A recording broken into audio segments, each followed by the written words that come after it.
Good evening, everyone. I am Z Scott, president of Chicago State University. I'm delighted to welcome you to tonight's virtual conversation in honor of Women's History Month.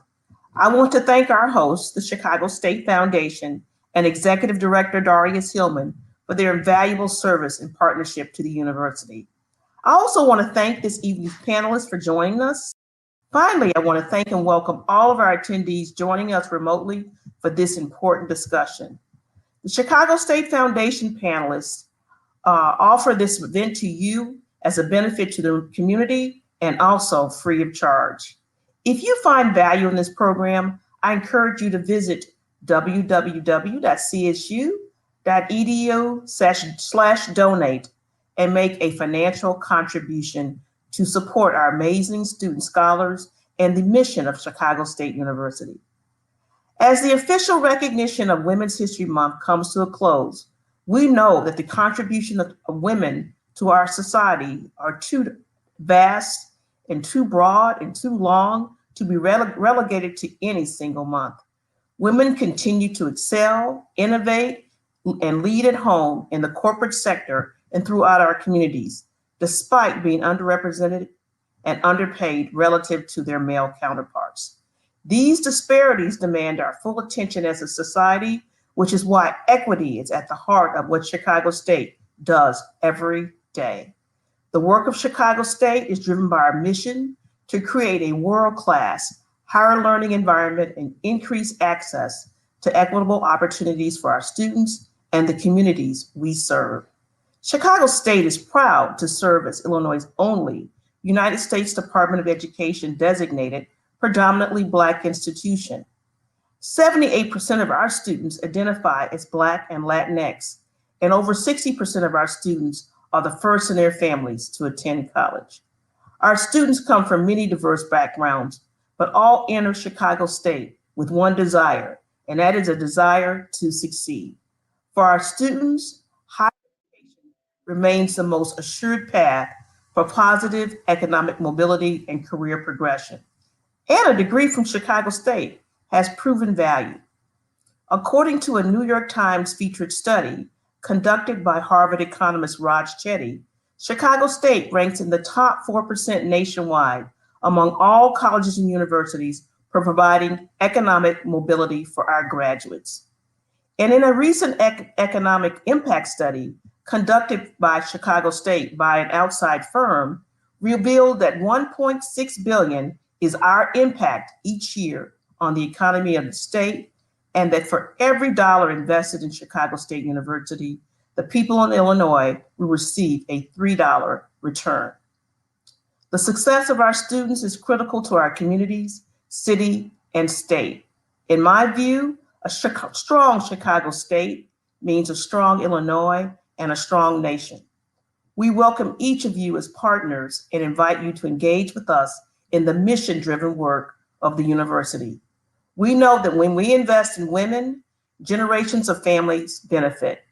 Thank you again for joining us. I look forward to this evening's conversation.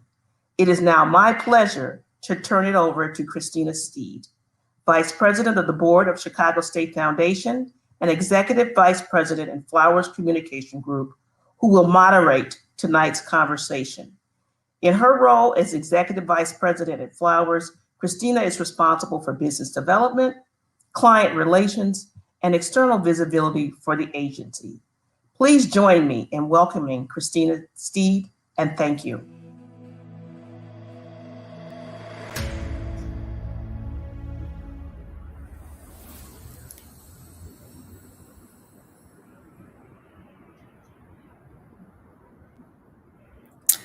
Good evening, everyone. Thank you so much for joining us for this talk. This is going to be a great talk. First of all, happy last day of Women's History Month. This has been a great month, as President Scott shared, that we have been celebrating the accomplishments and the achievements and contributions of women leaders. And Chicago State is one of the first institutions to celebrate Women's History Month, as I learned. And so we are continuing that tradition to talk about issues that impact women in our community. And so tonight, our topic is Black Black and Latinx women on leadership managing the glass cliff. And so without further ado, I'd like to start introducing our panelists so we can get into this really engaging topic. So my first panelist is Monique Jones. Monique is a visionary leader with an extensive background in mental health, violence prevention, philanthropy, and gender and racial equity.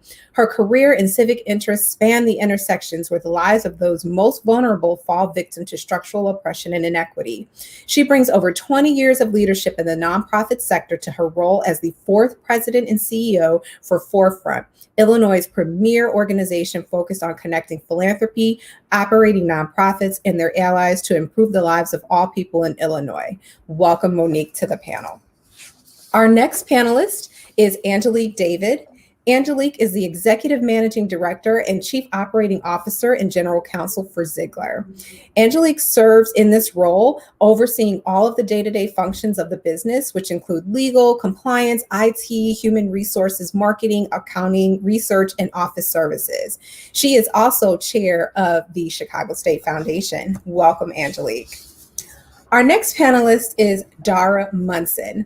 Dara Munson is president and CEO of Family Focus. She is a seasoned executive with 25 years of leadership, management, and nonprofit experience.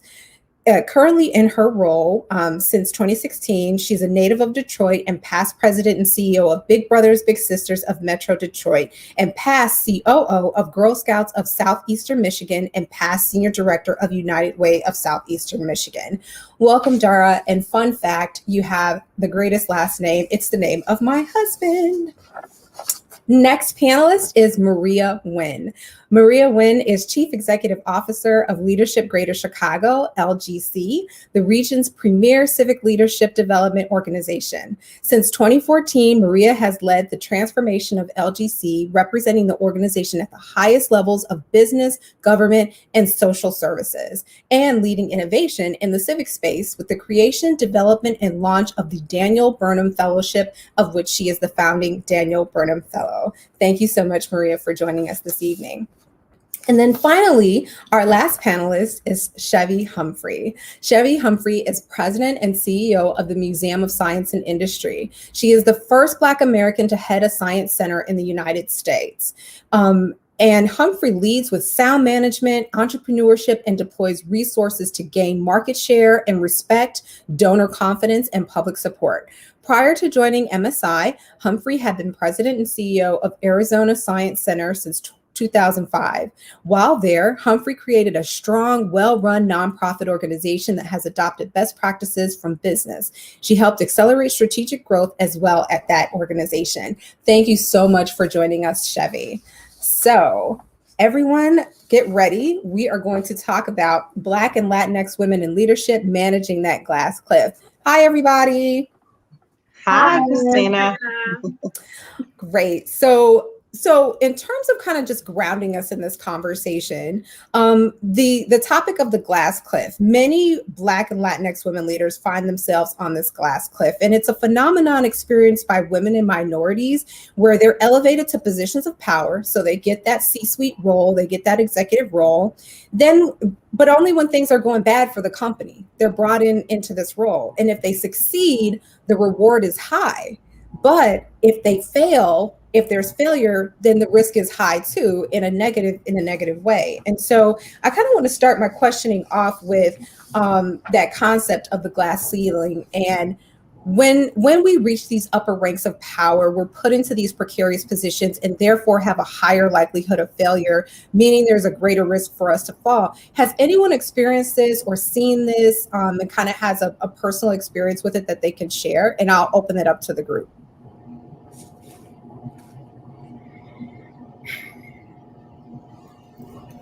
And I'm looking at my CEOs. I'm looking at my CEOs who either have colleagues. Chevy, this is Chevy. Yes, I have. It's my first role as the CEO of Arizona Science Center. One of my colleagues once said, told me an Eleanor Roosevelt quote, "A woman is like a tea bag. You never know how strong she is until she gets in hot water." And at the end of the day, that was a situation that I was in. And one of my mentors, which was a strong man that really was very instrumental in Goldman Sachs, et cetera. He said, you know, Chevy, you're the only one that can determine your worth. And I received the reins of the Arizona Science Center when it was in really grave debt. It was about, it was in peril, and no one would take the job, and I did. And I knew it was a risk. They would normally give a CEO a 5-year contract. They gave me a 3-year. And at the end of the day, I said, I have 3 years to show these people what I can do and to turn this organization around. And I also had to bring them along with me. And so that situation really made me stronger as a leader, but there were a lot of pitfalls, and I couldn't be afraid of failing. I couldn't be afraid of not trying. So I leaned in. I hired an incredible team. I got a board behind me, and we were in 2 years, we turned it around. Wow. And so I think that you just have to take those risks. You have to get out there. You have to surround yourself with strong people, smarter people than you, and you have to trust them to do their work, but lead and continue not to take your eye off the ball. And so, yes, they're glass cliffs, but you know, there are risks with everything. And I think as women, we need to take those risks, and we need to show what we can do and what our ability is. I would agree with Chevy, and would want to build on that. I think that, you know, whenever we're put in a situation where there is an opportunity to take on a role that carries great risk, you know, you have to know yourself. You have to be aware of what your skill sets are, what your own stamina, what your own, level of fortitude is for a difficult situation. But there can be great reward. And I learned that early in my career. So I gained a reputation over time for being the person that turns around situations or is able to take things into new markets or whatnot. And it's not that it is easy, but on the other hand, it's also like, there's no way but up, right? So if you can figure out how to do it, then you're going to be successful. And something that Chevy said is really important. You need to surround yourself with the right team. I agree with Chevy that hiring people who are smarter than you is always a great move. So if you don't have an ego and can respect the fact that, you know, there are people that can absolutely, you know, take you to higher levels, do it. Build yourself a really stellar team. And at the same time, also build a coalition around you of supporters where you're not the only one owning the situation, right? You were hired either by a boss or you were hired by a board. They're all in the game with you. They should be in the game with you. So there's enough accountability. It is your job, but there's enough accountability also to help the organization succeed. So I could not agree more that taking a risk is often worth it. And now I was going to say, I would add on to what Chevy and Maria said, is that, you know, shift your paradigm of thinking. It's an opportunity. It is an opportunity for you to really show who you are and what you are. When I got my first opportunity as general counsel, I was the youngest general counsel that the investment bank had ever hired. And it was 2010. And if anyone remembers the financial crisis in 2008, it was an investment bank, youngest GC. And so we had litigation, we had just about anything, because it doesn't have to be a viable claim just to make a claim. But I took it as an opportunity. I took the risk, and I got them out of one of the hardest financial crises ever. So we sold businesses, and more important than ever, that opportunity really shaped me and allowed me to grow, allowed me to develop, allowed me to become the leader that I am today. And so I'm very, very grateful that opportunity. At the time, was I surely like, oh, great, now things are crazy and I've got this opportunity? But you take it by the wills. And I would add on everything that Maria and Chevy said, is that you surround yourself with a good team. You pivot, just as we had to do in COVID. We all talk about we didn't survive, but we thrived. That's what you do when these opportunities come, because it really can be a pivotal point in your career. Monique, did you have a perspective there? I did. It was interesting to hear the response to respond to something that's hard to do, but then overcome it. At the same time, I'd be remiss if I didn't say you also need to be realistic. When you accept these opportunities, go into it with your eyes wide open and be really open about the support that you need from the board that's hiring you into this position. So at the point where you're accepting a position and you have nothing to lose, you need to be able to say, this is a glass cliff. I need you to level it out for me and work alongside me, because it's not just me who's going to fail. It's the entire organization if we don't level it out. So I've experienced that a few times. And so making sure that I am honest and open in the beginning where that cliff is just golden right now. Mm-hmm. Dara, any feedback there? I would just add, what's interesting about this question is the reality is we have innately been cleanup women.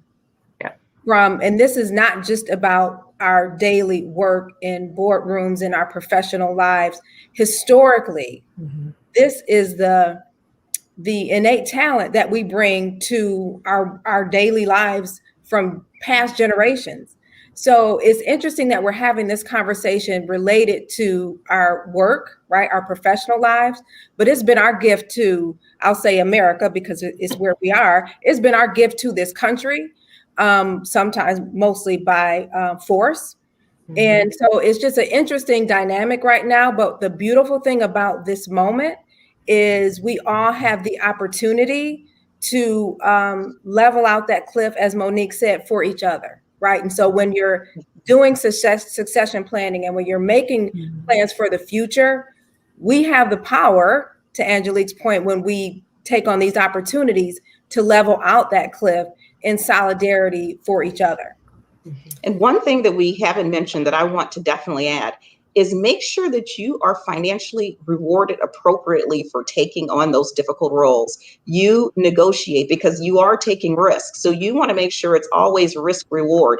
You never want to go in and say, okay, well, I'm getting, whatever that is. So make sure that it's worth it for you. It is okay to negotiate salary. It is okay to negotiate what this job and role looks like for you, so that at the end of the day, you're not only getting the opportunity and thriving, but you're also getting what you need out of it. It is never okay to let a CEO, a job, or board just use you and take everything from you and not.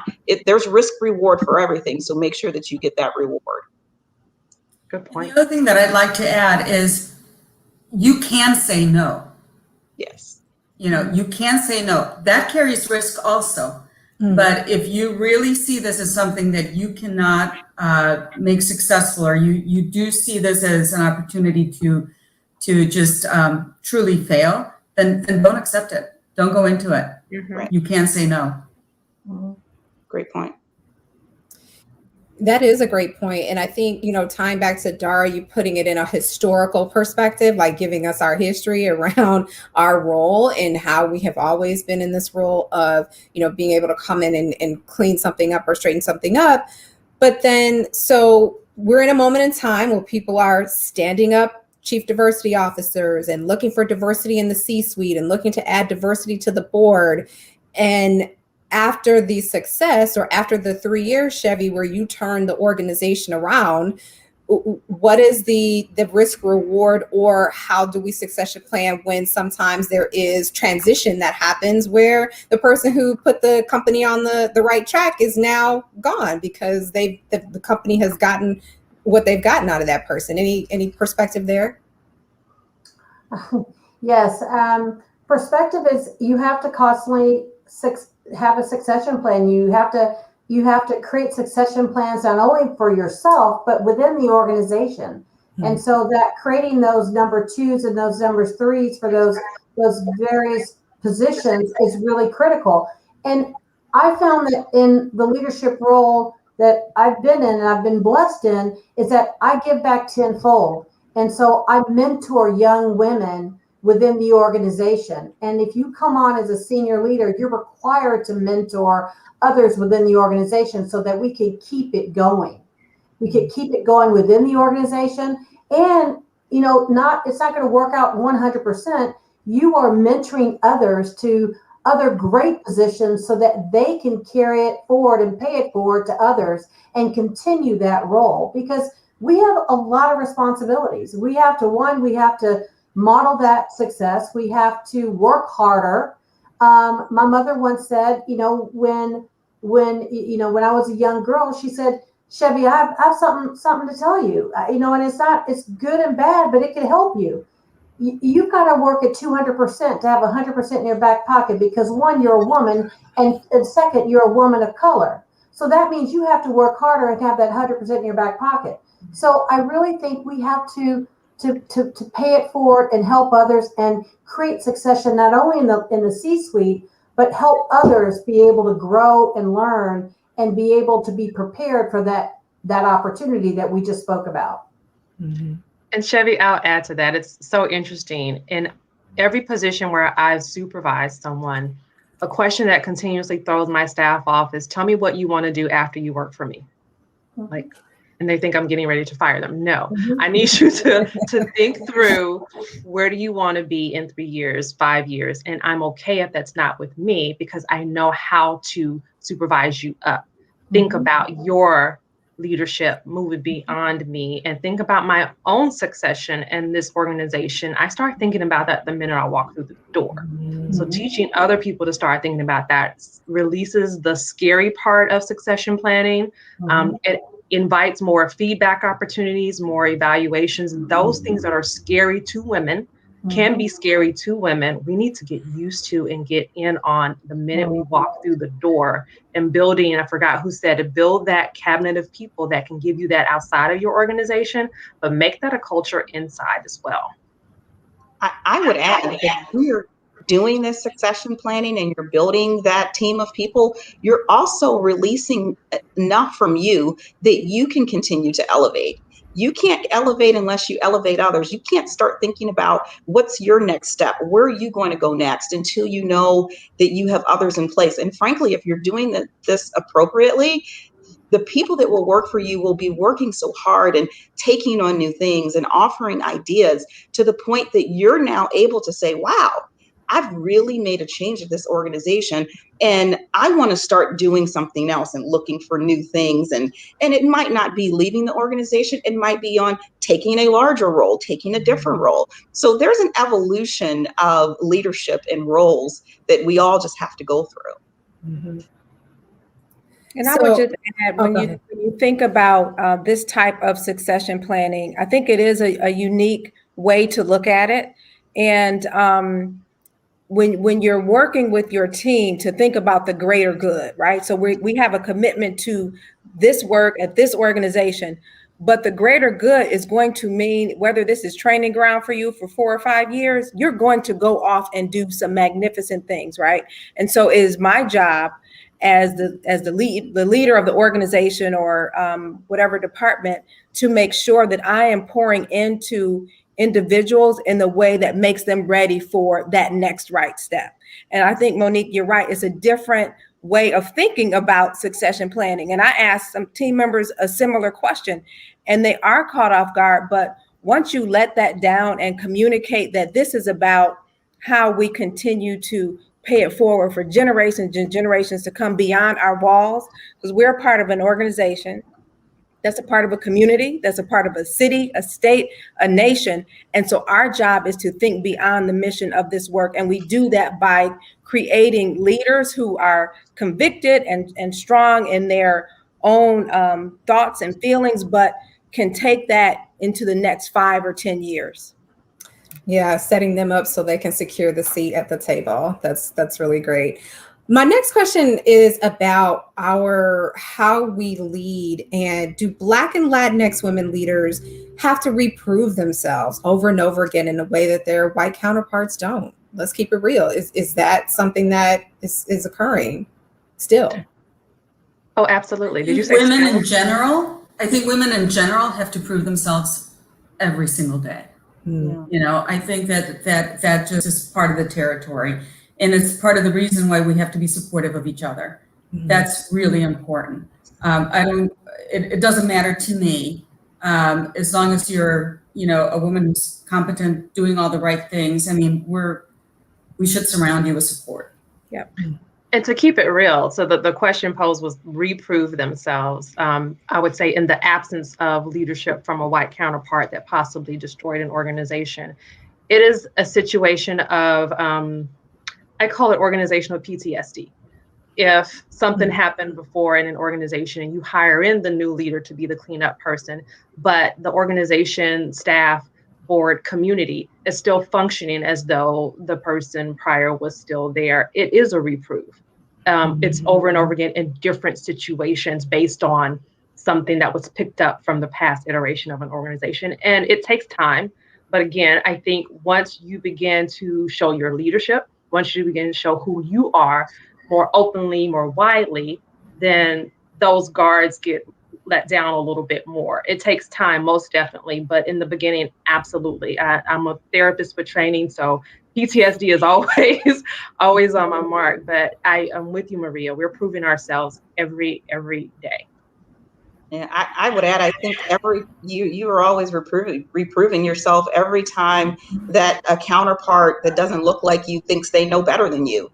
And they often think they know better than you. And so now all of a sudden you're back to no, I actually know this and I do know better than you, and please follow me. So that comes with, and we might get into this later, but really building that relationship, trying to build that trust. And it's a constant every day, because it's not just a natural relationship, which goes back to what Maria said, which is why we have to make sure that we are supporting other women, that you don't want to be at that table by yourself. You want to be at that table with other people that look like you, that feel like you. And it's so important that you're bringing other people along so that you're not going through this all the time. And like Monique said, that PTSD, if it's going to be real, if you're sitting there by yourself going through this every single day. I have to share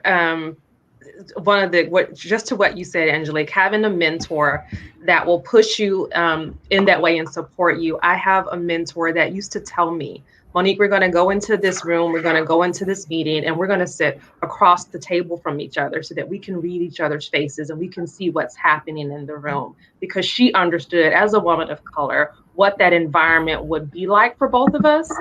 And I mean, she's, to my heart to this day, she's the greatest mentor ever. But that was the kind of leadership I tried to work with other women of color with. I want to build on that. I had a similar situation with a peer of mine.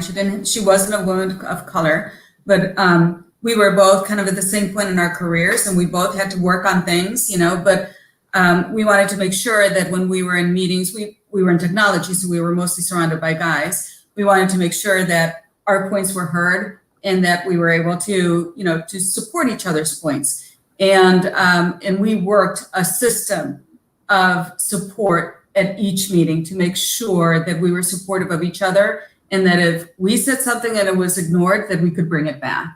I love that. Yeah. Yes, that is a great strategy. On one thing that Maria said that is quite nuanced for me.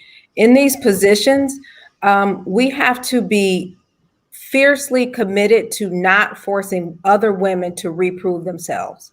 Even if we have to close the door and say, okay, we're going to go in this meeting and behave this way, or we're going to make this decision.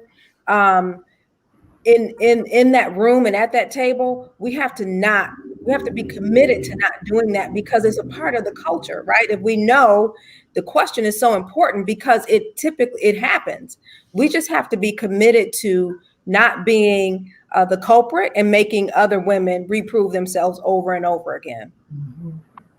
I love that. Support each other so we can all, go ahead. Right now, I'd like to issue a call to the audience. If you have questions you'd like to ask our panelists, please feel free to email your questions to foundation@csu.edu. You can see it on your screen there. Get your hot questions in so we can ask those questions of our panelists. My next question is around, have you noted a discernible difference in the way that certain staff respond to your leadership style? We know that there are stereotypes that people, or biases that people bring with them into the workplace, into their personal lives, in terms of their assumptions around people. I talk a lot about being an introverted leader. And so when I come in a room as an introvert, people make assumptions about my quietness, not being impassioned. So just, wondering if you all have had experiences with certain staff noticing your leadership style and maybe not connecting with it.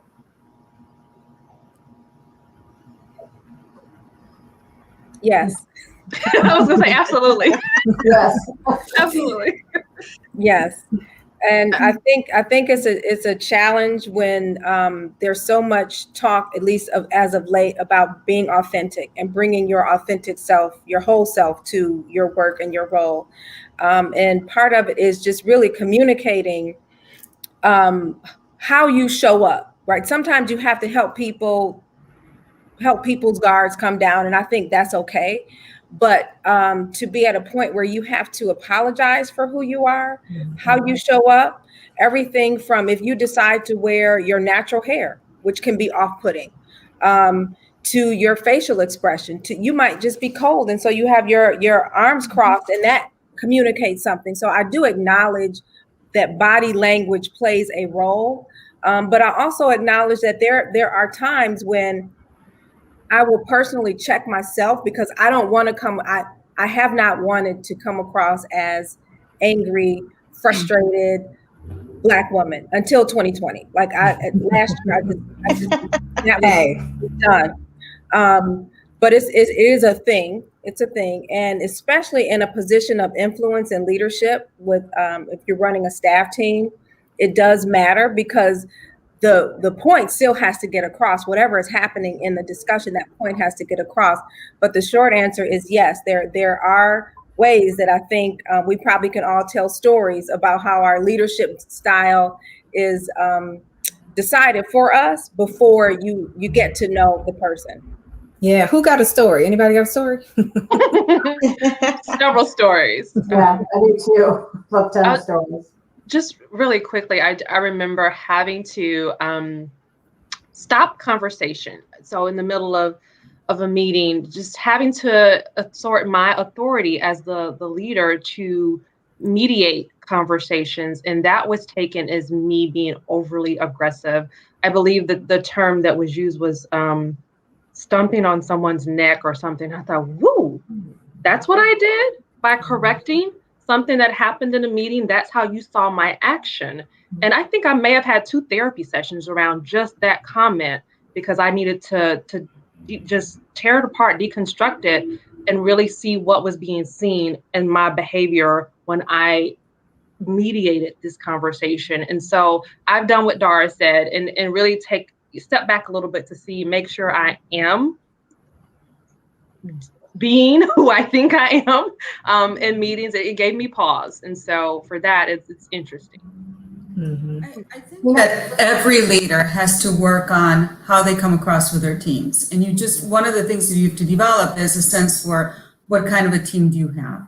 I had teams where I managed all men. There were 40 men in the room and I was the only woman, and they were the people that reported to me, right? There were other situations where I had all women reporting to me. And you just have to modulate. And yes, there's going to be an assignation of stereotype at a particular point. But once I feel that we have to lead without our labels, right? And as long as you can own your leadership, own where the ground that you stand on, your teams, you have to be consistent, and your teams will understand your style. I can't help the fact that I'm enthusiastic and passionate.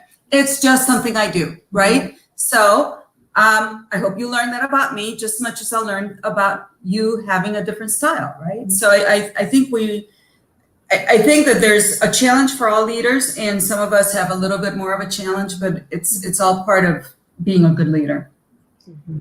I have a situation where I had my board, they went into executive session and they said I was too tough of a leader, and that, I make really tough decisions, and I literally had a reorg where I let go of a couple of people, and they questioned that. And they had that as an executive session as I was too strong of a leader in making those tough decisions. Well, you get a chance to actually have a conversation with the team, with the board about this. And I said, if I were to allow these people to run the organization back into the ground the way I found it, then you'd be having another conversation with me. But because I made these tough decisions for the good of the organization, you're criticizing me for that. I'd rather be criticized for that than to come in front of you and not have the organization succeed. So thank you. Brava, brava. You're welcome. I think someone made the point, when you're leading people, everyone has their own personality and their own thoughts of what they're bringing. And so as a good leader, you really get to know your team and your staff and figure out everyone's Achilles heel. I mean, I'm financial services, so I can't tell you how many rooms and conferences I've been in where I was not only the only woman of color, and I was still able to lead in those positions. But it's really being, I think someone said it, your authentic self, because you can't, one of my favorite quotes is be yourself because everybody else is taken. So be your authentic self, know who you are and the strengths that you bring, and create relationships.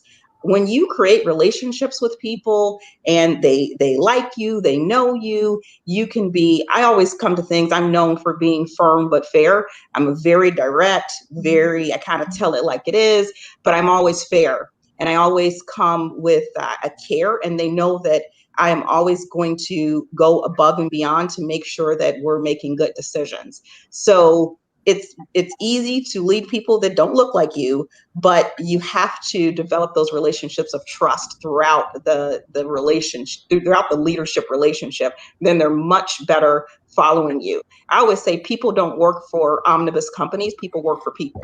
So you want people to want to work for you, and they will run through brick walls for you as long as you've built that relationship.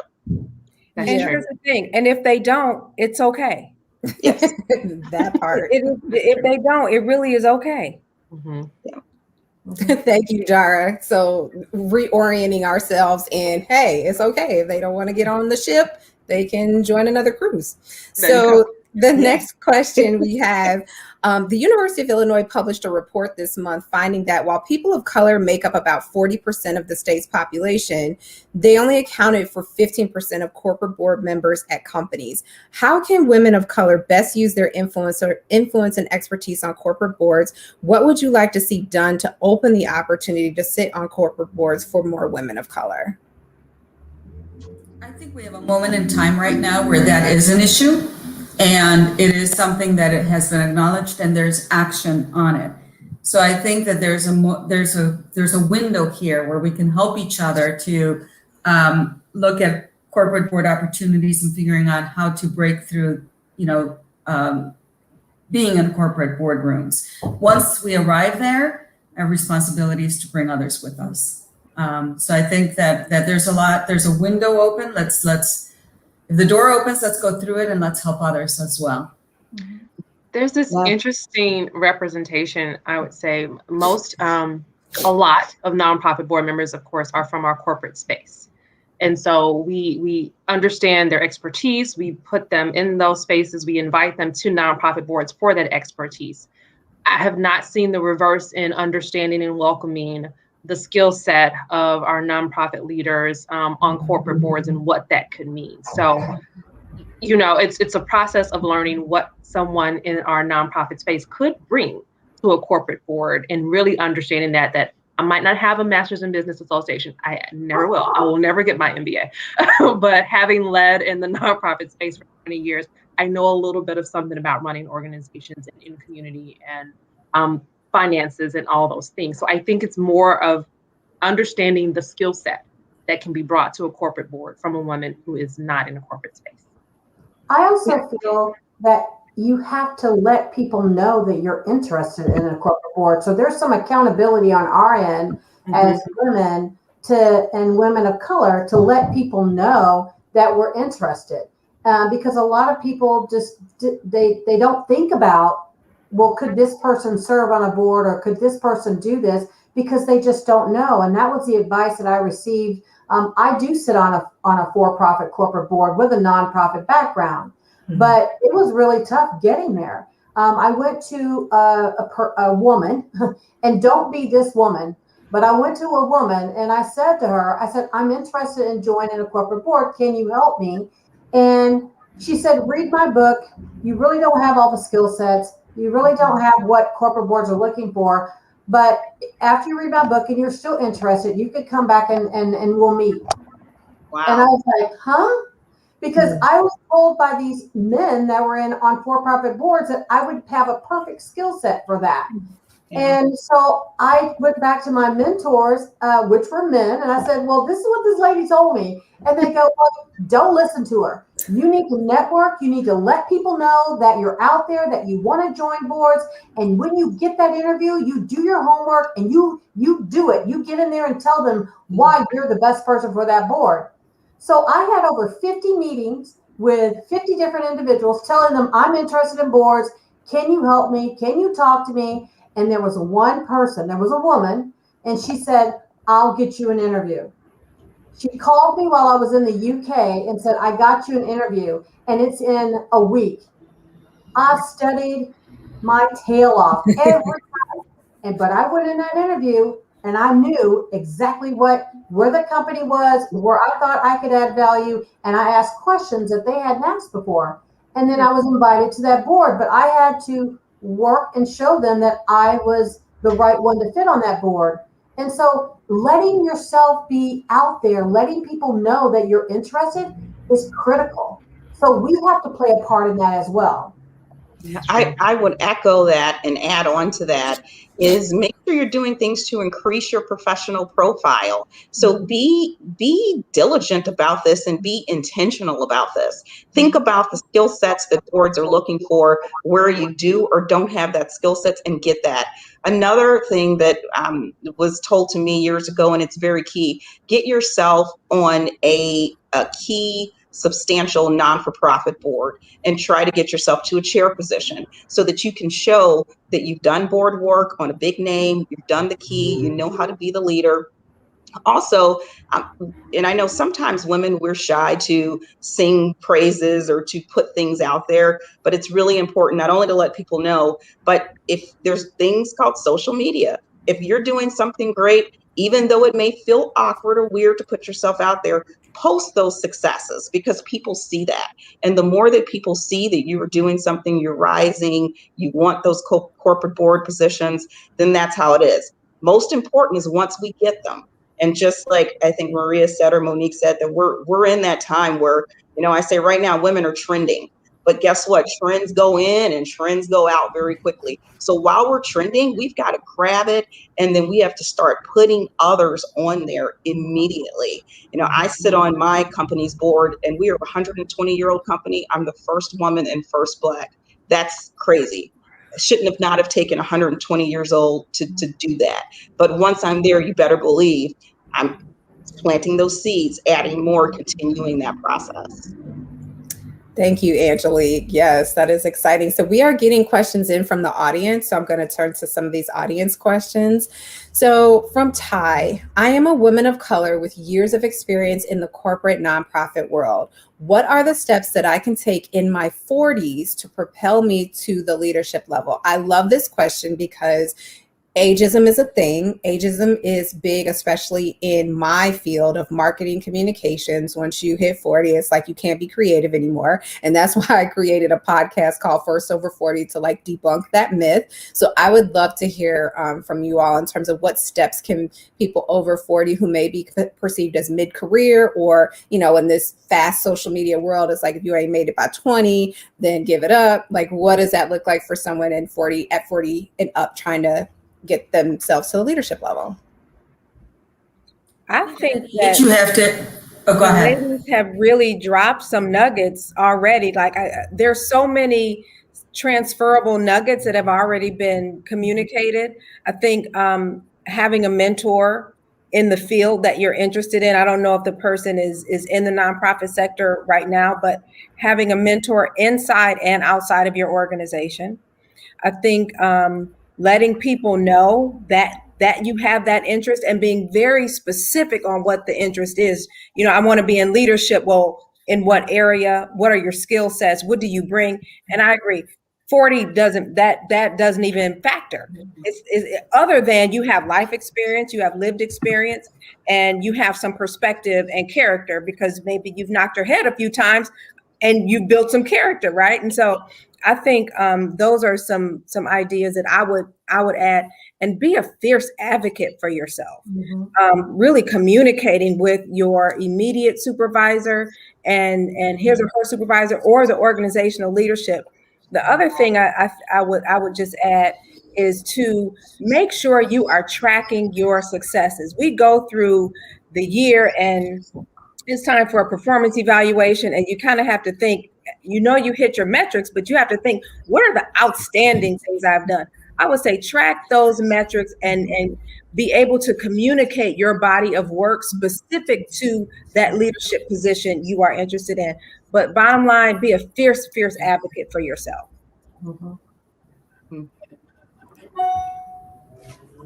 I would say collect mentors. Any other thoughts there? And I would say, I would agree with Dara, collect mentors.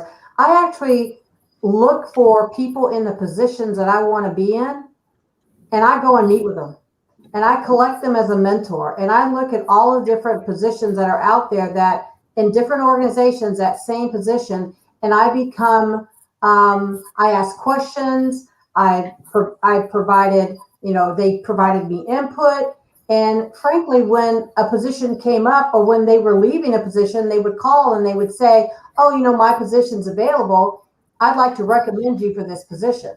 And so I would actually recommend you reaching out and figuring out what position you want and meeting with those people in various organizations and collecting mentors. I think Dara is right. You've got to lean in, you've got to show people that you're ready and that you're ready to take on that role. Dara actually mentioned something to me a couple of weeks ago. It was more about resume writing and your profile. LinkedIn is all the rage now. So please do, as Dara said, update, keep track of your successes, note that in your LinkedIn profile, adding all the articles, all the links so that people see what you've been experiencing. You don't have to create a website if you don't want to, but LinkedIn could be your website to showcase all your successes. And I'd like to add one thing that Chevy touched upon, which is, yes, collect mentors, and also ensure that you have sponsors. Just like Chevy had a sponsor that sponsored her onto that board, you have to find somebody who's going to put their name behind you and not just give you advice, and have an interest in your career, but also be willing to put their reputation and their name behind you. That's really critical. That is absolutely a key point. Go ahead, Dara.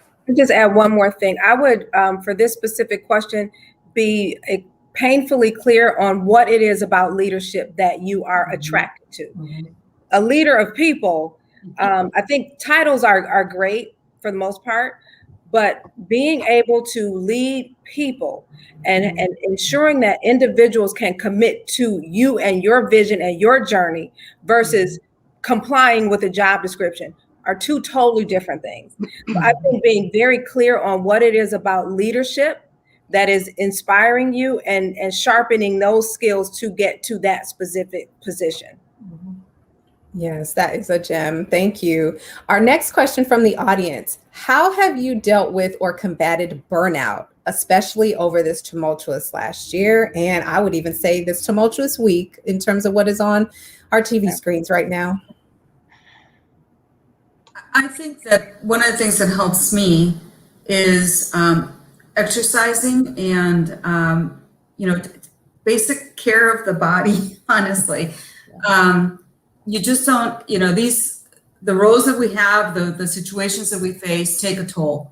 And you have to pause, and you have to recognize that you can't drive the car without oil or gasoline. You've got to really take care of yourself so that you can be a centered leader. So it's a combination of, for me, it's a combination of exercise and taking the time to meditate or to just connect with myself.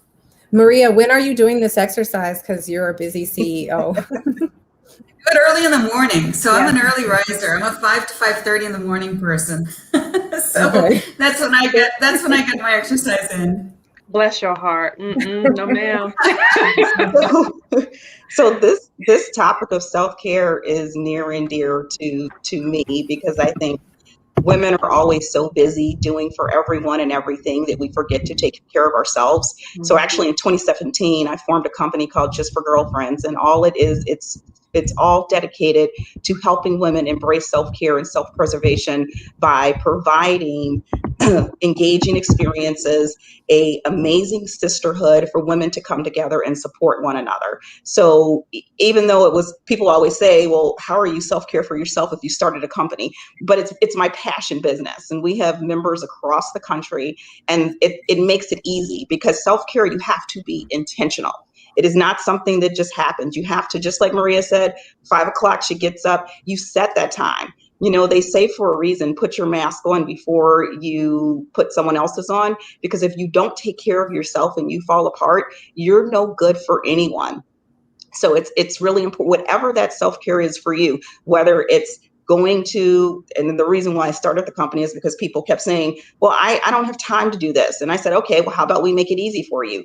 We set the thing, all you do is show up. You don't come to a meeting, you don't do anything. You come, you show up, you enjoy an engaging experience, and you enjoy other amazing women.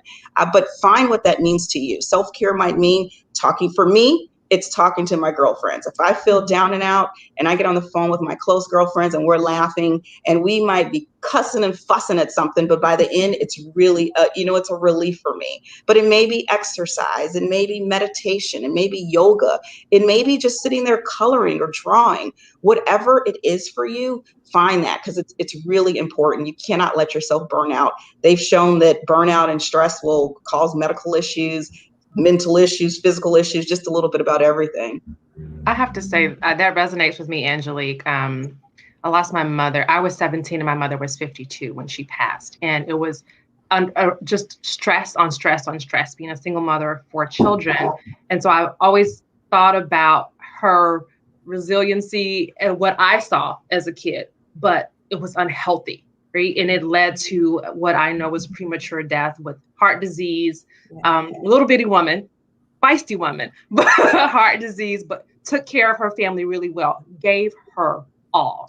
And while I also want to give my all, I have a daughter to be here for, and I'm committed to being here for her. So Maria, I am not an early riser. I'm a late person. So when this is done, I'm going to go run out 3 miles on my tread outside of this door and connect with my other friends on the leaderboard. But that is my sanity. That's end of the day, release the steam. And then this year has been hard to connect with friends. So I'm tired of Zoom the way everyone else is.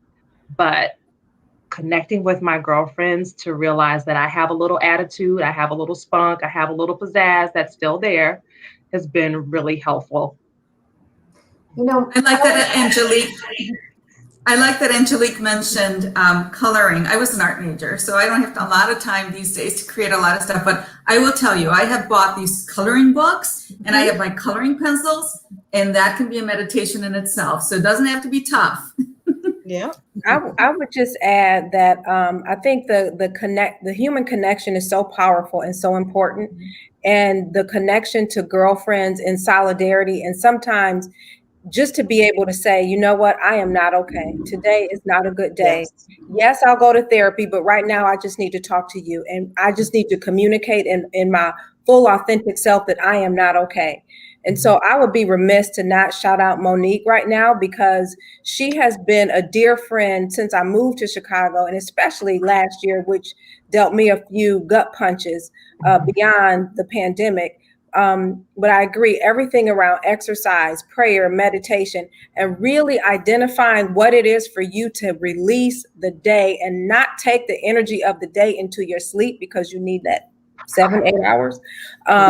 But I think being unapologetic in your boundaries, and when you say no is a complete sentence. Again, it's okay. We need that on a t-shirt. No is a complete sentence, please. Yeah.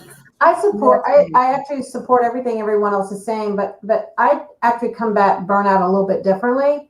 I like to volunteer and give back to others and help others who don't have those same opportunities or those same gifts as we do. And when I'm giving back to others and volunteering and giving, philanthropic dollars or giving the time and helping others and seeing them smile, that combats my burnout because that's my why. Mm-hmm. And I'm fulfilling my why. Mm-hmm. And so that's a different way of combating that burnout because you're fulfilling your why. Mm-hmm. No, that's beautiful, Chevy. Thanks for saying that. So this has flown by. We have 5 minutes left. And with our 5 minutes, I would like to ask each of you to share very quickly a question from our audience. What advice or lesson learned do you wish you could share with your younger self? And with this, I'll proctor this. So I'll start with Angelique.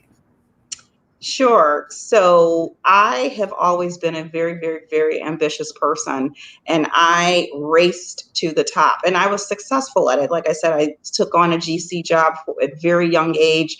I was chief operating officer, board of directors, all of that good stuff really quick. What I would tell myself is slow down, because in racing up that, and yes, it all worked out, is that I had those bouts of really bad stress.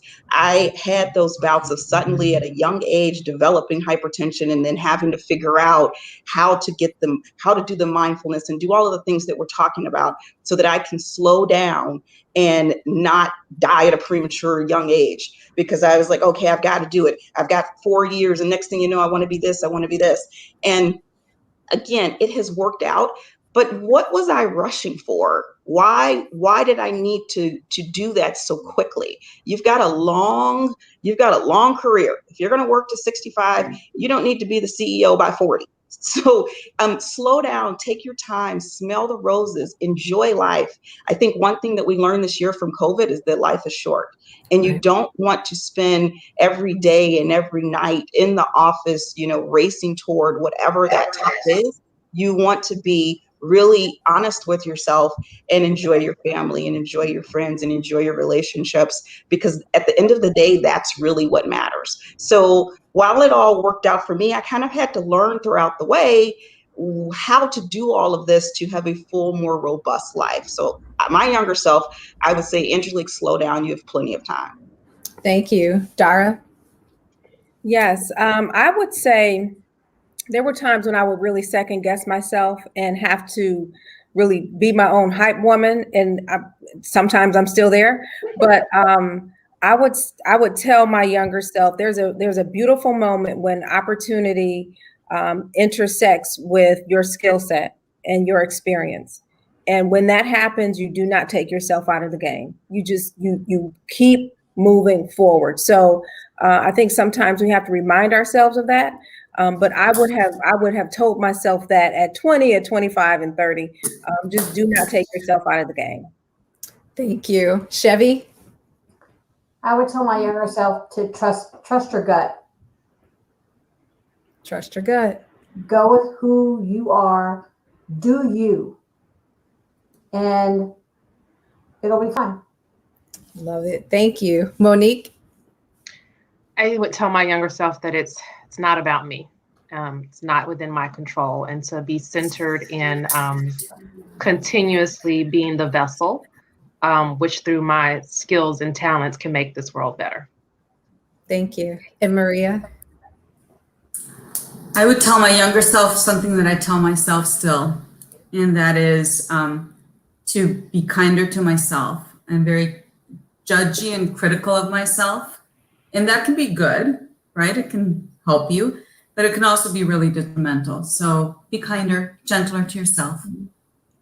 That's beautiful. And I think I would end on that same sentiment. Be kind to yourself as you journey and become the person that you are, because your worth is not tied to what you do. You are worthy just being yourself. So ladies, I want to thank you so much for participating in this panel discussion tonight. I think we shared a lot of great information with the audience, and they can either, connect with you on LinkedIn or just kind of watch your journey so they could take notes and see how they can be leaders themselves. I want to thank our audience and ask that if you enjoyed this conversation, please support and continue to support Chicago State Foundation with the website that you just saw on your screen in terms of going to donate to this wonderful organization. Again, happy last day of Women's History Month. Thank you again, and let's continue to be dynamic women. Thank you. Thank you. Thank you. Thank you. Good night.